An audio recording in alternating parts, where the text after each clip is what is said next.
এরপরে যাচ্ছি আমরা ঘর। এই যে আমার মা আর দিদি দুজন মিলে দিয়ে যাচ্ছে, তাহলে বলো। আর এই যে আমার মেয়ে সব সময় জুতো খুলে যাচ্ছে, সব সময়। চলো, দেখো কত দূর থেকে আমরা নিয়ে যাচ্ছি। চ খালি পায়ে, চ খালি পায়ে, চ চ। এরপরে ওর জুতো নিয়ে নিচ্ছি হাতে, ওকে বলেছি খালি পায়ে যাওয়ার জন্য। দিদিন চলে দেখ আমার দিকে ছেড়ে চলে গেল। तातरी छोड़ना होगा, जल्दी जाना होगा। आस्ते से चलो। दीदी चलबे, देखेছে দিদি কত দূর চলে গেছে। এ দিদি একটু দাঁড়াবি তেল লাইনের উপরে?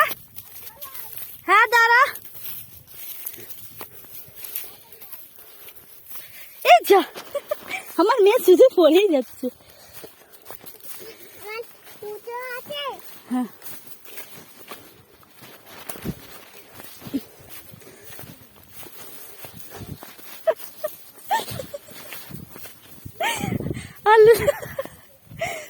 দাঁড়াবি দিদি। এ দিদি, দিদি রে আগে ঘর না, ঘর একটা ছবি নেবা। তো দেখো এখান থেকে উঠতে উঠতে দমে দিয়েছে। আর আমার দিদির মুখই দেখা যায় না। কয় দেখি,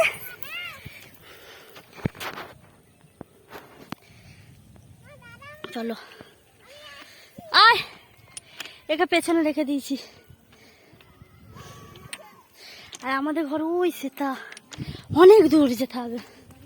তার সাথে এই যে আমার বোনের যে বিয়ে হবে, তার জন্য আমি একটুখানি নিয়ে যাচ্ছি। এটা আমাদের যে ঘরে অনেকদের আছে যে বাঙালিদের মানে মুরগি, ওটা কিনে আনতে হয়। তো আমাদের ওটা হচ্ছে কিনে আনতে হয় না। যেরকম ধরো আমার বোনের বিয়ে, সেরকম ধরো আমি আমার বর দুজন মিলে ভাজবো, এরকম করে। আমাদের বিহারিদের বিয়ে আলাদা রকমেরই হয়।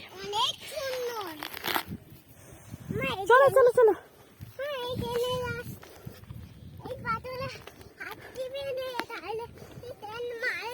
ট্রেন মারবে তো চলো। এরপরে না ভিডিওটা আর বড় করছি নি।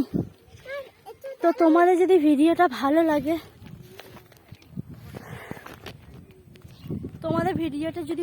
Like comment share and subscribe করে দিও। এখনের মতন এখানেই বাই, টাটা, চলো।